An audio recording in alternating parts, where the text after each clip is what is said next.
Hey guys, so I tried to record the video two different times yesterday. Neither one of them worked. I failed to upload it. One time my computer just died, so that was fantastic. So we're going to give it one more shot here. Talking about Chapter 12, Industrialization. We finished the Civil War last week. Those of you that have not taken the test yet, we'll just have to do it when you get back. So don't worry about it. I know the quarter is ending this Friday. We are going to allow students who are quarantined to enter grades afterwards. So don't let that bother you either. We'll get it taken care of. It'll be fair. All right. So we're going to move on to Chapter 12, Industrialization and the Industrial Revolution.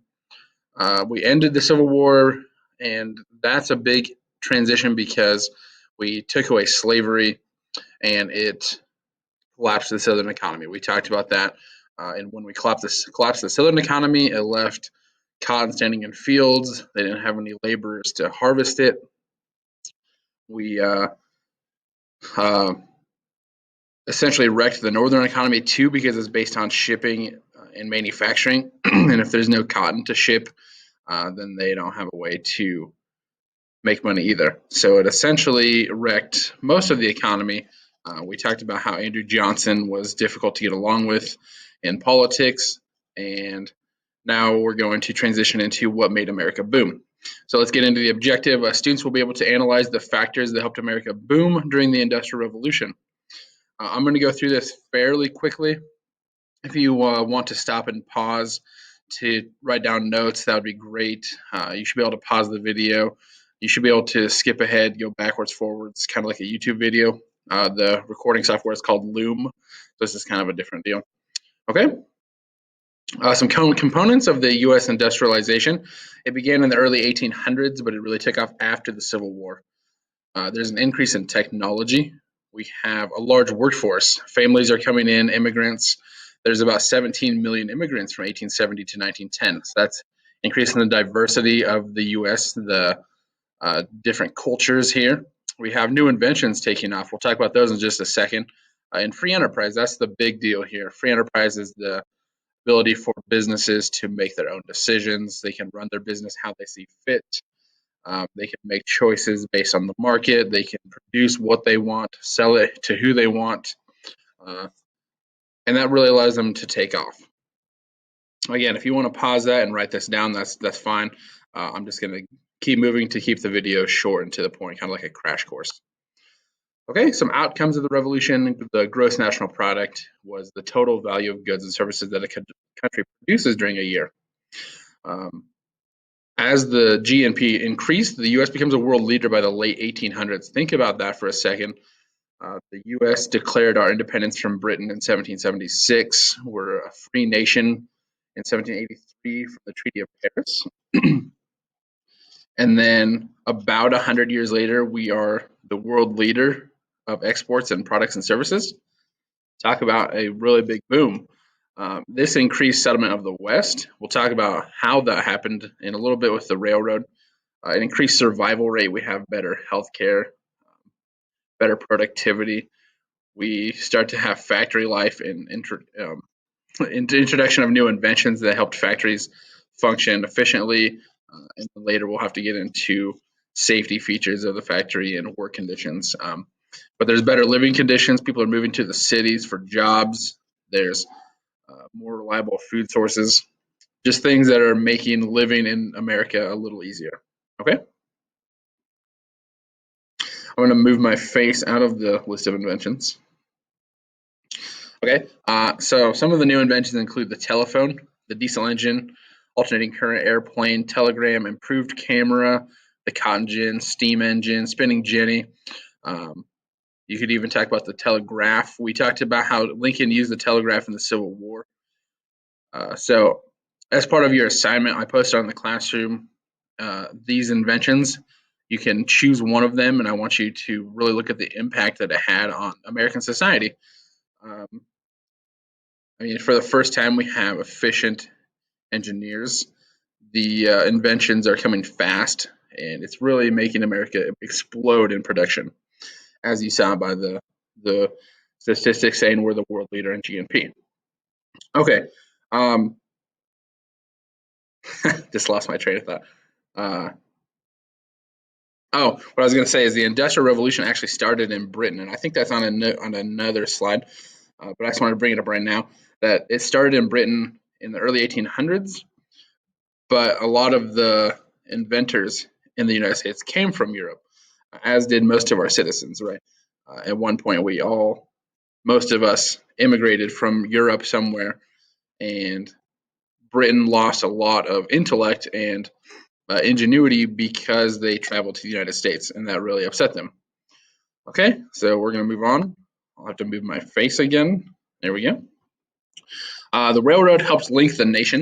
In 1865, we have about 35,000 miles of track, and by 1900, we have 200,000 miles of track. That is a lot of miles of track. The United States is only about 2,500 miles wide, so think about how much track that is. Why did the growth happen? The Pacific Railway Act of 1862 gives the Union Pacific and the Central Pacific Railways permission to build a transcontinental railroad. The transcontinental railroad means it's going to connect one side of the nation to the other. So we'll just get right into that. The Union Pacific moves westward from Omaha in 1865 under Grenville Dodge. They faced blizzards, scorching heat, angry Native Americans. I think that's a long ways to go across a lot of territory. Omaha, Nebraska, and they meet in Utah. You can see the blue line right here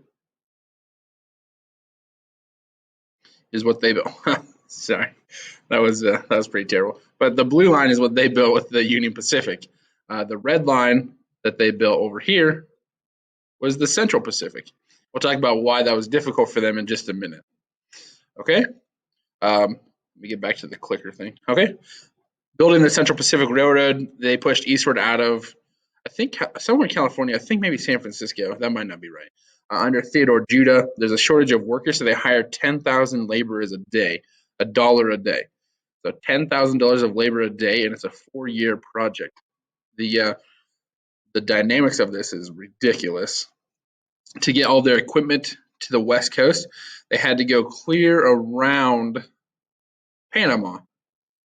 Or I mean, clear around South America, right? Clear around here because there was no Panama Canal here until I think 1903. Teddy Roosevelt's presidency, I believe somewhere in there, maybe a little later than 1903, but somewhere right around there. So they couldn't just cut across there. They had to drive everything clear around, and that took a lot of time. And that I mean, not only time, but it took a lot of resources. It's dangerous. So they can't build anything until they get supplies over there. So that's why the red line was quite a bit shorter than the yellow line or the blue line. Goodness. Okay. Just something for you to think about. It took 4 years to complete. Each mile with 400 rails, and each rail took 10 spikes.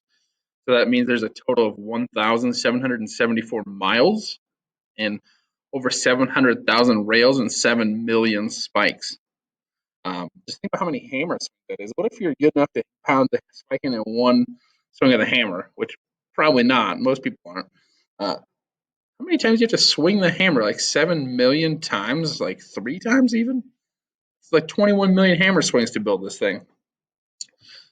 Anyway, May 10th, 1869, both teams meet in Promontory Summit, which is Promontory Point, Utah, and I think maybe it was the president at the time hammered in 5 gold and 5 silver spikes into the final rails to signify the completion.